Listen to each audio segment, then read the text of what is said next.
Awesome.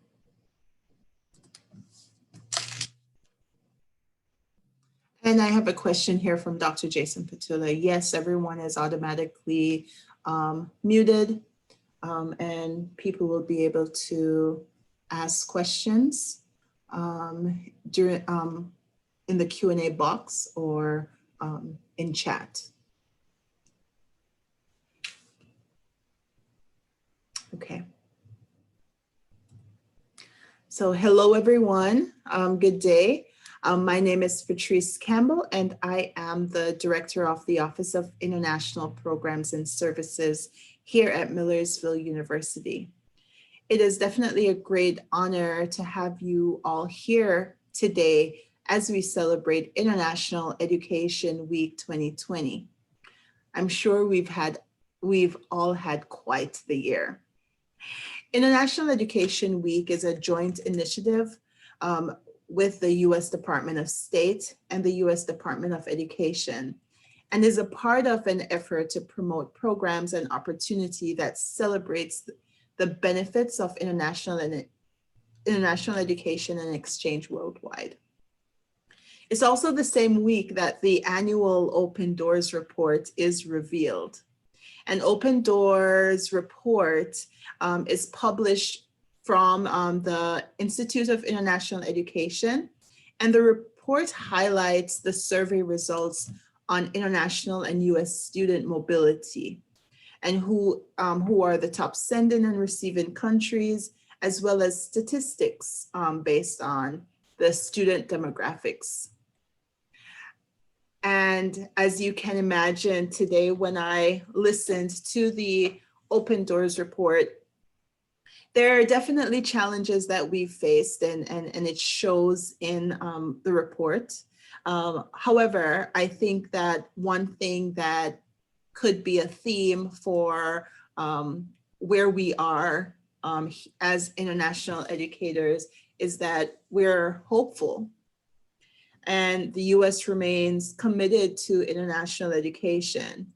And you can tell by some of the speakers is that they continue to see the value in our students going abroad and us having international students in our classroom. They focused a lot of their report on the critical language program that they have. And some of those things are definitely was important for me to hear as we go through 2020 and beyond, which has been quite the challenge. But I believe that 2020, while it has brought with it many challenges related to international education, it's also given us the opportunity to be innovative, not only in terms of the programming that we do, but how we go about our work. It's also given us a much needed pause for program development, for program improvement that is necessary for us to rise to the occasion moving forward. For example, here at Millersville University, we had just gone through an exercise for our strategic plan for internationalization, which launched in 2019. And the plan called for many opportunities to bring several of our programs into better alignment with best practices in the industry. As most of us in education abroad, for example, had long-standing processes and procedures that fit with a study abroad that had been traditional. For us, COVID-19 has allowed us to be able to take a much needed dive into assessing our programs and creating plans for improvement. We've looked at student learning outcomes for each of our program offerings. And we've also had the opportunity to begin the process of pushing through much needed creation or improvement of policies that already exist. Well, I know that many in our field have had quite the year. It is important for us to find opportunities for retooling traditionally held practices, using innovation such as virtual study abroad and opportunities to bring internationalization into our overall curriculum and be able to reach a larger percentage of our student body. I know here at Millersville, this is at the core of the goals of the Office of International Programs and Services. COVID has been quite the equalizer of sorts for education abroad, as schools are now expected to find opportunities for their students to engage in educational opportunities with global perspectives right here on campus. Thankfully for us here at Millersville, it was already a part of our strategic plan to move forward. I encourage you, all of you here, to use this time as an opportunity to build upon and improve your programs and see the opportunities within the challenges. Reach out to colleagues within your network as well as beyond. And let's prepare for a future in international education that impacts a greater number of students than it did before. Make use of the professional organizations such as NAFSA, AIEA, and IIE, among others, as they continue to provide professional development opportunities regarding how we can all move forward as a field. And might I add that some of these are now free because of COVID and whatnot. Thank you again all for being here today. And I am so honored to have Professor Chisomo Selemani, who is here with us. Awesome. I forgot I wasn't the person with the, I wasn't the person with the controls. Chisomo is an associate professor of communication sciences and disorders at Baldwin Wallace University. Her clinical and research interests include literacy enrichment in multicultural and multilingual environments, the utilization of international education as a training mechanism in cultivating culturally responsive practitioners, and international telepractice. She is the coordinator of the award-winning Baldwin Wallace University in Zambia initiative. Having lived in the United States as a member of the Zambian diaspora for the majority of her life, Selemani endeavors to reflect the Zambian spirit of diversity and peace in her work, demonstrated by the words, though we are different, let us walk together with one heart. I now present to you Professor Chisomo Selemani. Thank you. Thank you. Thank you, Dr. Campbell and Millersville University for this wonderful opportunity. I'm always excited when I get the chance to interact with global educators, faculty and staff that are dedicated to teaching our students about global citizenship. And so Dr. Campbell said the English version of the phrase that was written in my bio. I'll say the Bemba version right now. Tiende pamoja ndi mutima ummo. That means let's walk together with one heart. This was the cry at the time of independence in 1964 in Zambia. And since then, we've continued to follow through with that idea that though we are different, we can walk together. So as Dr. Campbell highlighted, this year has been unprecedented for so many reasons. And so in this moment, I would like to reflect on one of my favorite quotes. Change is an opportunity for innovation. And so living the life of an immigrant, I definitely came to understand these words really well. Change or challenge is an opportunity for innovation.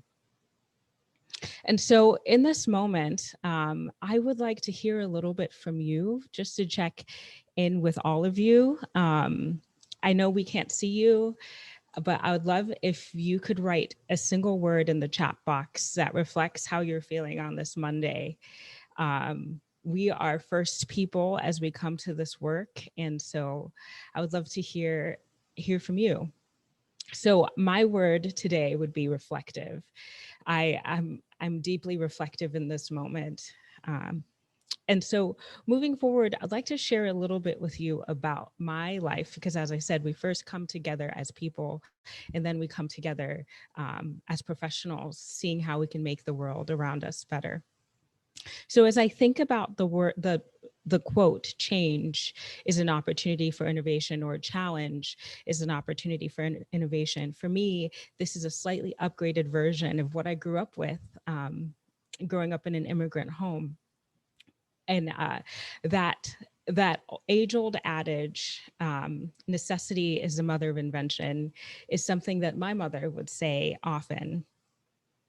And so as I grew up, I listened to my mother's stories of necessity and need. And then my life was a consequence of her and my father's desire to emerge beyond necessity and need.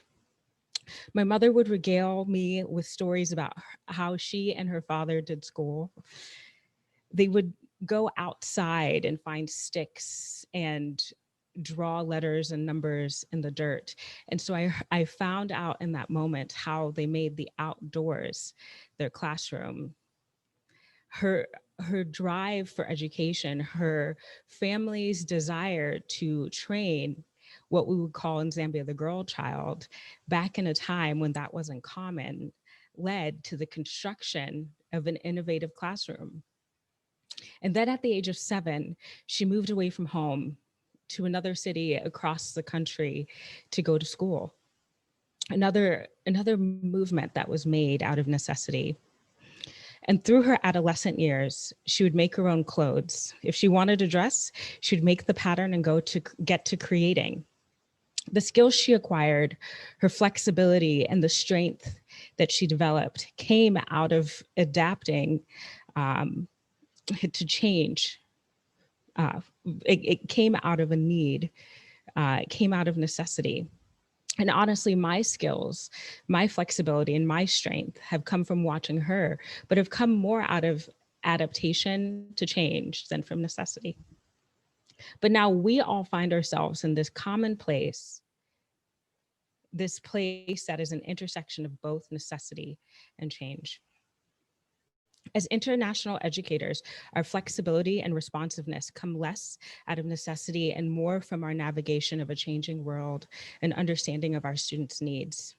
Our training works to provide our students with transformative experiences, and we are all exceedingly good at this. Study abroad is known as a high impact practice because of the work that you do, because of the work that we do together.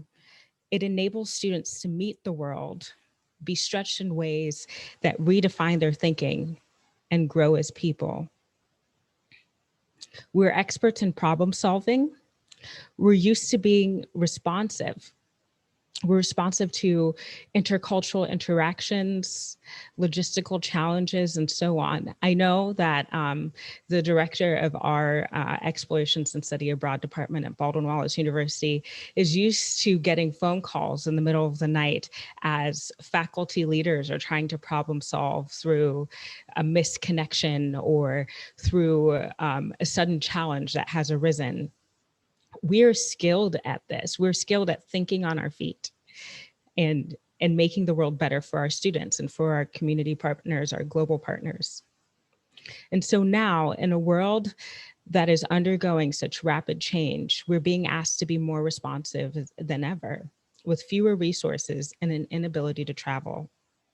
This year, 2020, has brought with it unprecedented experiences, including COVID-19, a global civil rights movement. And I say global because what has happened here as a result of highlighted focus on the deaths of Breonna Taylor, Ahmaud Arbery, and George Floyd have echoed around the world. And so countries like the UK, countries like Nigeria, countries around the world are really asking themselves questions about police brutality and so on.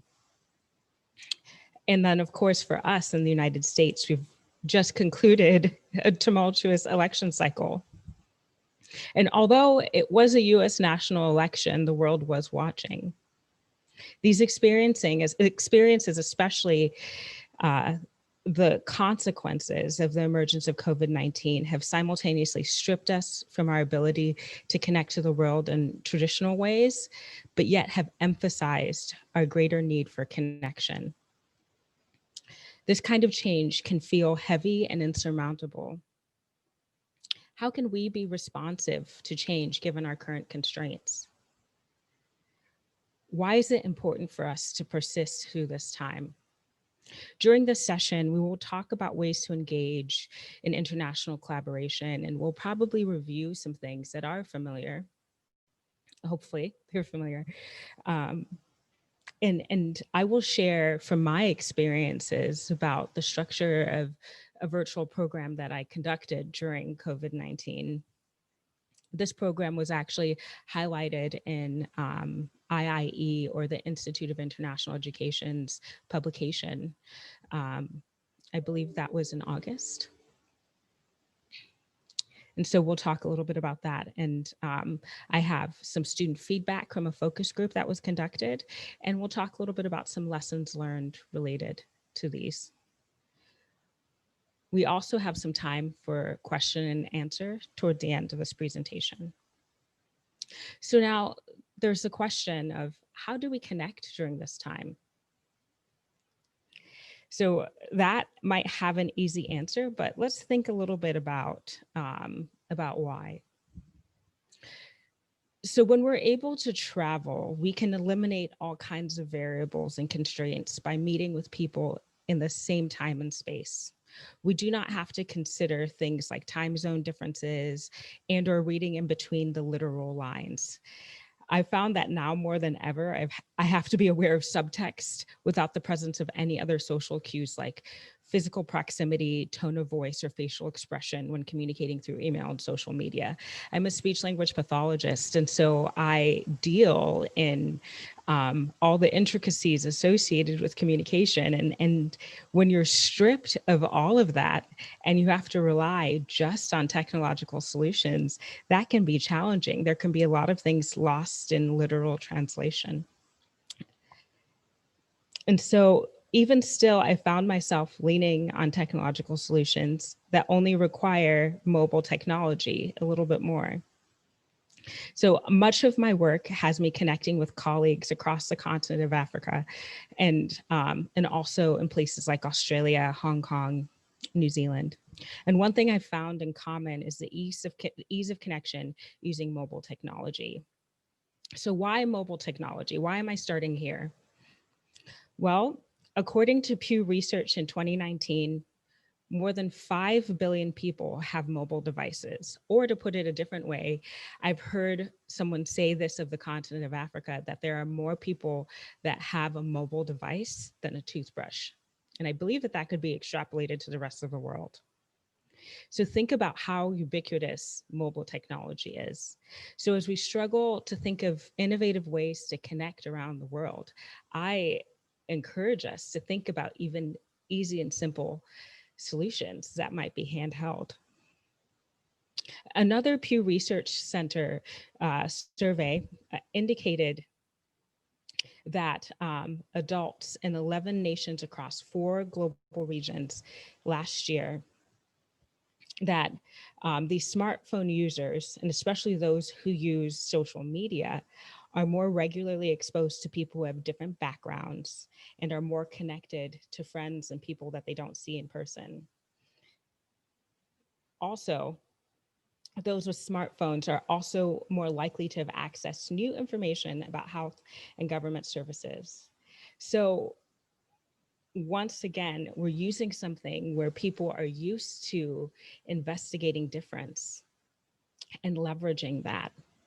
And so it's good to think about these kinds of connections, because we might immediately think about what educational technology can best support what we want to do. And we often think about Blackboard Collaborate or Adobe Connect. And And sometimes technology like this is heavy and might be inaccessible to global partners. So we could use things like WhatsApp and social media outlets like Facebook. So for instance, one of the programs that I oversee, but don't actually conduct or lead, that's under the Baldwin Wallace University in Zambia programs, was a theater program to Zambia. And so our students, and this was in 2019, so before COVID, but our students had the opportunity to connect with theater professionals in Zambia on Facebook. So these individuals were not necessarily able to access Blackboard Collaborate, which is what we use, but they traded videos back and forth and established relationships before they even got to meet each other in person. So this was incredibly successful. The students reported in their evaluations that they found this valuable. And I've heard continual reflections from faculty since then, how the use of Facebook was wonderful. And I know from my personal use that WhatsApp has been very helpful, especially since the world is leaning on technology more and resources are increasingly limited. So let's think about other ways to connect as well. Many of you have probably found from family moments that we can watch movies together. As we realized that we couldn't physically be in the same spaces, we still wanted to retain some of the same activities that we did with our friends and family. And so Netflix parties and different things like that have become better known. Well, during my program, we actually did we watched a film together, and we used a platform called Watch Together. So you might be thinking, I don't have Netflix, or that is a really expensive platform for us to use for our students. But Watch Together is a free online platform, and you can stream videos from a variety of different places. We were watching a documentary on Vimeo, or Vimeo, however you would pronounce that, Vimeo. We're streaming a documentary from Vimeo, and all of us were able to watch this film. So all 27 of my students and my 3 other faculty co-leaders, as well as our community partners, were able to join together on Watch Together and watch this movie in real time. Other things that you can do that are becoming a little bit more well used in this time are breakout rooms. So there's a breakout function in almost every platform. So Zoom, Google Meet, Blackboard Collaborate, I believe Microsoft Teams might even have breakout rooms. And so we use breakout rooms for our cultural and educational exchange moments. And so as I outline our program in a moment, you'll hear a little bit of where we use those breakout rooms. And lastly, book clubs. So there are ways that we can still implement many of the things that we would do in the same time and space with virtual solutions. We just have to think a little bit more creatively and think about what everyone has access to as we interact. So let's take a moment, and I'll share with you my program and some of my students' reflections. I've got 2 quotes, and then I also have a quote from a caregiver in Zambia for us to think about. Hopefully it will inspire us to keep going. We can do this together. So my program, the program that I lead, is SLP to be in Zambia.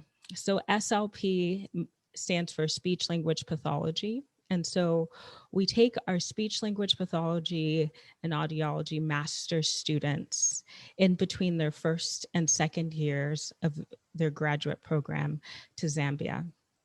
And so this last year, as everything was being canceled, it was my hope for us to continue to have a study abroad program. And so in March and April, through the shutdowns, we weren't quite sure what form that would take, but we knew that would look a little bit like having a dedicated time abroad. And so we still took advantage of the May term to conduct this program. And so typically in May term, we would have a 2-week program abroad. We condensed this program to 5 days. And so we did a lot in 5 days. But as you know, as international educators, we do a lot with a little. And so during this time period, we met with other students. So my graduate students met with student hearing instrument specialists, students who were being trained in ear care. So we jokingly say that we bring the speech, they bring the hearing. And so we get to have fun together every year in person. And so this year we asked the question, how can we continue to simulate the type of interaction we would have had in person that would have involved our students pairing up together, going out into the community and working, doing communication health screenings as well as hearing screenings. So how could we bring that element into the virtual space? How could we bring the elements, the natural elements of connection and cultural exchange, where our students from the US talk about their experiences, their educational processes in the United States, and the students in Zambia talk about their educational process. And it's just so rich. We often have some time when we usually go to the market or we share a meal together. And so we were tasked with this question: how do we do all of this with a compressed time frame and was still holding the essence of cultural and educational exchange? Well, we did that by having 3 dedicated mornings for us in the US, afternoons for them, where in that time we had them work through cases. So while they weren't going out into the community, we were able to simulate interacting in the community online. And so they met in teams, and those teams, you guessed it, took place in breakout rooms. And so they were problem solving through cases set in Zambia. And the interesting thing about these students is that they were actually from all over the continent of Africa. So they were able to talk about how they were learning about Zambia as well. So Zambia was the case for everybody to learn about, which is wonderful. And then that also, as we talk about global engagement, there is this examination of epistemological frames, ways of thinking, ways of knowing. And so this allowed us to decenter a global North or a Western perspective. We were able to elevate a perspective from the global South and from a majority world, and herald that. So our students interacted and talked about different cases. And so in those moments, there were some intercultural communication breakdowns, but then they had to problem solve just like they would in real life. I mean, it was real life in the same time and in the same physical space. And then we also had a dedicated morning to afternoon for them, a dedicated time for them to interact in a cultural way. So what that meant was we had breakout rooms that were dedicated to music, dance, entertainment, conversation. And so our students mixed and mingled in those different spaces and shared music with one another. In the dance room, our students from the US shared TikTok dances, some hip hop dances from the US. And then the students who were in Zambia shared dances from Zambia, but then also dances from other parts of Africa. And so there's this back and forth exchange in that, which was really cool. We also had in the entertainment space an exchange of games. So we use the whiteboard function in the breakout room We were, I believe, in Blackboard Collaborate. And so students in the US taught students in Zambia tic-tac-toe, students in Zambia taught them different games. And so we had these wonderful moments of cultural exchange. And so in addition to this, we, as I mentioned, had our watch party with our community partner who is a filmmaker, Ngosa Chungu. She produced the film 18, which recently has been taken up by Rakuten. So Rakuten supports FCB, so Football Club Barcelona. So I don't know if there are any Barca fans out there. Rakuten is now supporting 18, but 18 is an award-winning documentary about the Zambian national football team, and that documentary explores themes associated with collective grief, as it tells the story of 18 football players that died in a plane crash. And so it's the story from tragedy to triumph of the Zambian national football team. And because our students lost normal, our students lost traditional, in that they had a trip abroad they were looking forward to. Our students were very frustrated when travel was canceled. They were very hopeful. Some of them had chosen our graduate program to be able to travel to Zambia. So they were heartbroken that this opportunity was lost. And so as we watched this film and they were connected to Zambians going through this moment of collective grief, we were able to have this moment of catharsis with the filmmaker in our talkback session over Zoom. And so while we were all separated, while my students were all in their homes, I'm in my home, the filmmaker is in her home in Zambia, we were still able to connect and have rich, meaningful experiences in those moments of reflection. Lastly, we had our speech pathology focus side. So we had the speech pathology and audiology side with our students at the Starkey Hearing Institute, or student exchange. And then we also worked with community partners. We have a long-standing connection with many community partners in Zambia. And so we met with, I believe it was 4 community partners, and we put together a video resource library with those individuals over the course of our May term. And so we met with our community partners. Our community partners came to visit us on on the 5th day. And so we presented the videos we had, some of the videos we prepared for them during that time. And we got their feedback. It's important for our students to recognize that just because they're from the US, that everything that they make isn't perfect. We have some strange perceptions being in the United States when we think about places in Africa.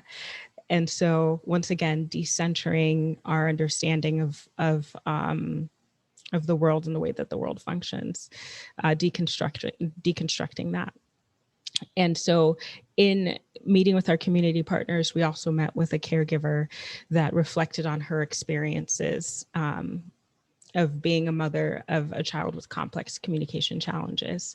And so our students got to hear the common experience of a caregiver in Zambia and kind of compare that to the clinical experiences that they'd had in the previous year. And so it was altogether a wonderful moment. And so what you see on this next slide are the group pictures of the 2020 group and the 2019 group. As a practice, we have our students at the end of their study abroad experience write down one word that summarizes their experience. And so as you look at this, you see words that have to do with change. You see words that have to do with empowerment. You see common themes, right? So you see empower in 2019 and empower in 2020. You see inspiration or inspiring in 2020. And so we found that our students still reflected some of the same themes, even with this virtual abroad experience. So even though we had this compressed time frame of 5 days and everything was different, we weren't physically together, we were still able to yield change in the minds and the hearts of our students. So here's a quote. Being at BW, I felt very hyper aware of the American perspective. The Zambia experience helped me not be so zoned into the American lens. It was grounding having our group expand and change from this one shared American lens to a broader lens.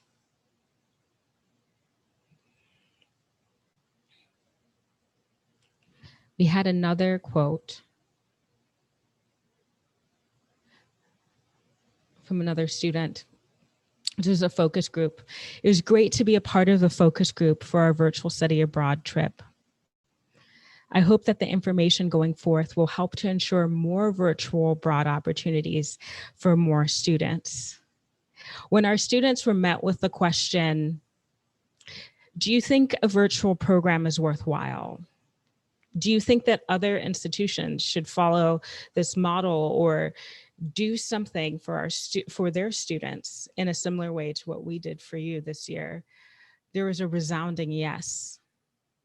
So while we have been stripped of normal, it is still important for us to forge forward.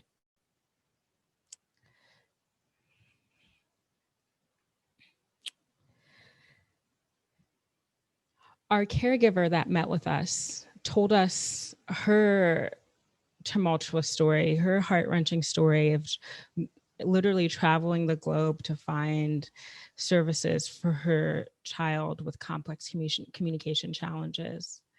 Her child has cochlear implants and also had a global developmental delay, and speech language pathology is emergent as a field in Zambia. And actually much of my work comes out of my desire to connect and develop services in my home. I'm still a Zambian citizen, so I still consider Zambia to be my home. I also believe that the US is my home, making me a multicultural human being. And so she has connected with us in our program, but she also works with people who work with individuals with complex communication challenges in Zambia as well. And this quote stuck out to her and to us as she goes to each therapy session. What miracle will happen in this session today? What miracle will I find in this session today as she pursues the improvement of communication for her child?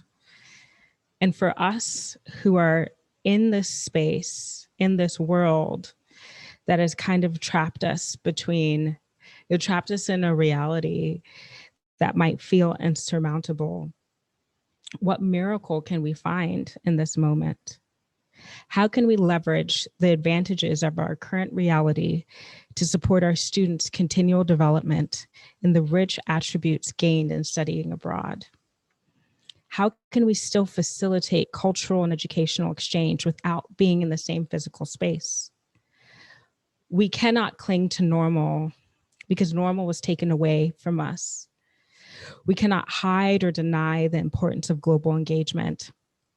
In a world where outcries, articles were written from people all over the world pleading with Americans during our election cycle, reminding us that we're not just picking a leader of this country, we were choosing a leader for a global society, someone whose work impacts the entire globe. We were reminded in the last couple weeks and in this last year, we are together in this moment.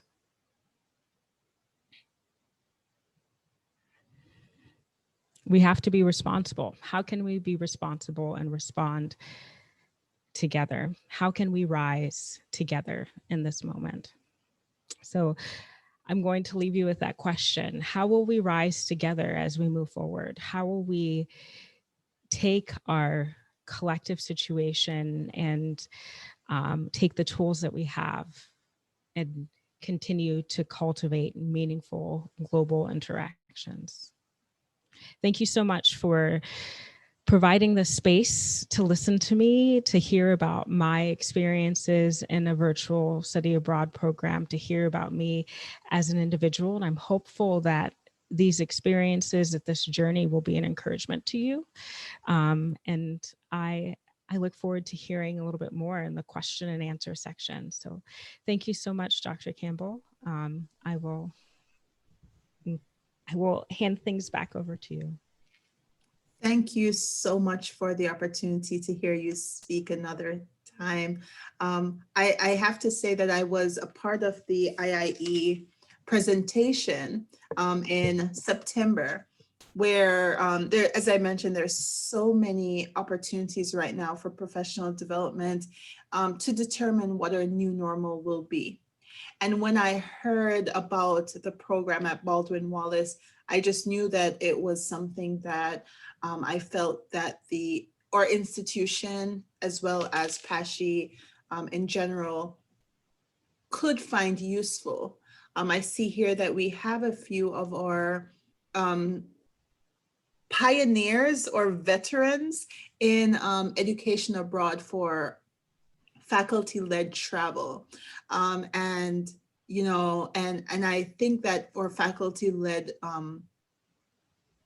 trips have been some of the most negatively impacted of our programs, because those programs probably account for more than 60% of our study abroad. And that is similar to the trend nationwide. Yeah. So it was important for me to find ways that we can show our faculty members that they are still able to have an impact on the students that they serve and their departments and everything, while we're kind of still in this wait and see mode that we have no control over, and something that I took from your initial talk in September and what I heard again now is only about 10% or less of students in the United States get the opportunity to study abroad during their time. And while you mentioned that study abroad is a high impact practice, what are we doing for the next 90%? Right. And I am extremely hopeful that virtual opportunities present almost like a equalization of access to students who, whether or not it's a true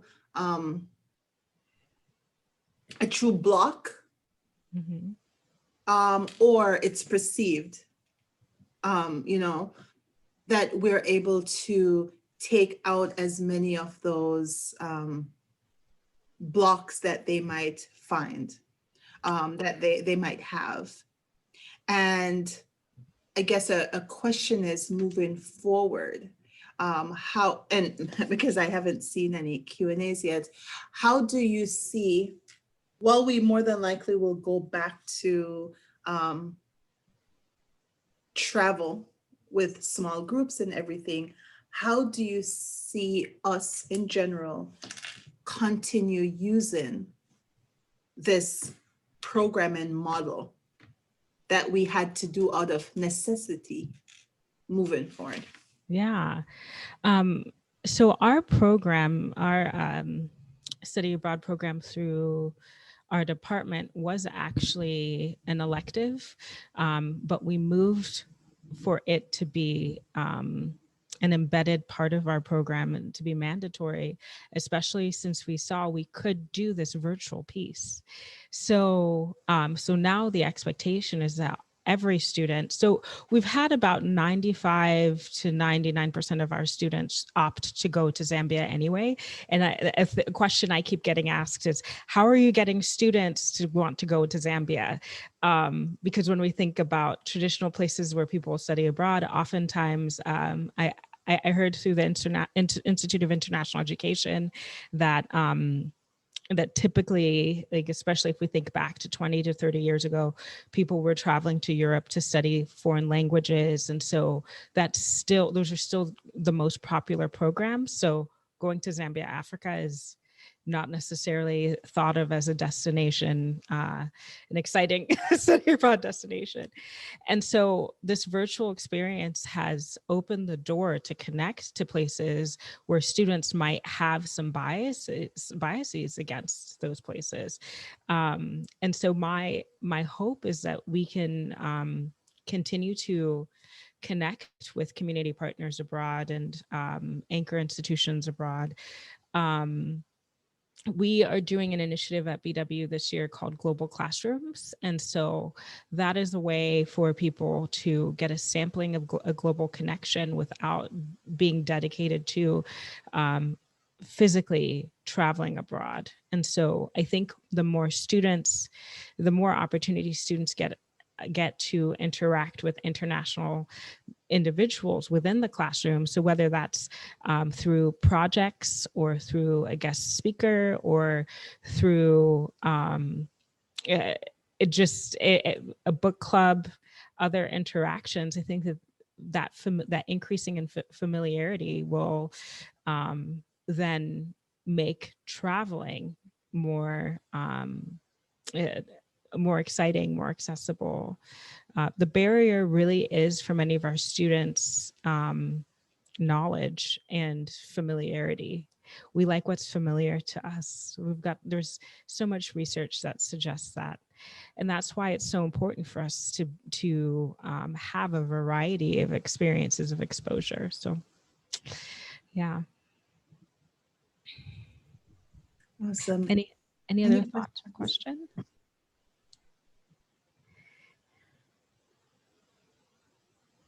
Yeah, I'm with you, Dr. Campbell. I'm not seeing anything in the Q&A. I think we have a shy group. Yeah. Captain, if it's since we're such a small group, do you think it's possible to allow for speaking? Yeah, you can do that. Let me make you the host. So all you gotta do is pull participants, and then you just click on the person's name, and then you allow them to speak. Okay, awesome. Do you want me to keep recording? Yes, please. Okay. I'm putting everyone on the spot. And I know they're not shy. As I asked earlier, I'd love to hear how you all are doing.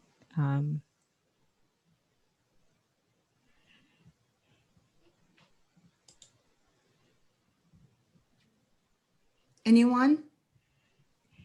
And you can even type it in the chat, just a single word that reflects kind of how you are on this Monday morning.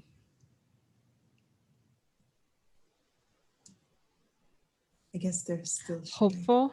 Oh, that's wonderful. Yeah, thank you. Alive. Yes, absolutely.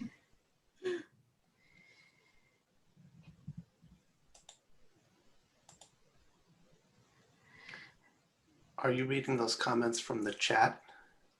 Yes, Jason. I'm curious because I can't see them. Oh, okay. Oh, it went to panelists. It shows. Oh, I see. Yes. So the two words that were written were hopeful and alive. And then Jason, incidentally, you're the only other person who said something in the chat. You were asking about microphones at the beginning. Yeah. Any other words or takeaways, lessons learned during this time? I'd love to hear from you. I think the lesson learned is just empathy. You have no idea what other people's experiences are. So yeah, absolutely. Grace for yourself and grace for everyone else, hey? Yeah. I know Jason is one of those faculty members who would do probably 2 trips a year or so with groups of students. So there's definitely a lot that has happened over the past 8 months. Yeah. And I see that Dr. Rice is also here, Karen Rice. Yeah, there's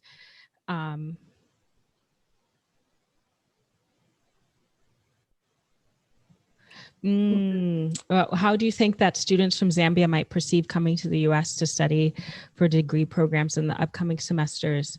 What is the widespread perception from students in Zambia about studying in the US?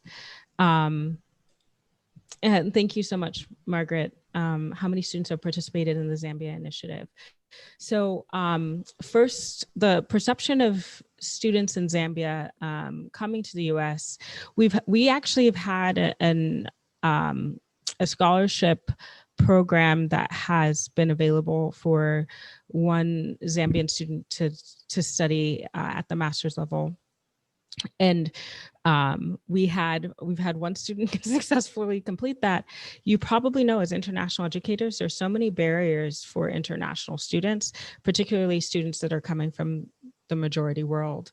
And so we've had lots of interest in students wanting to come here.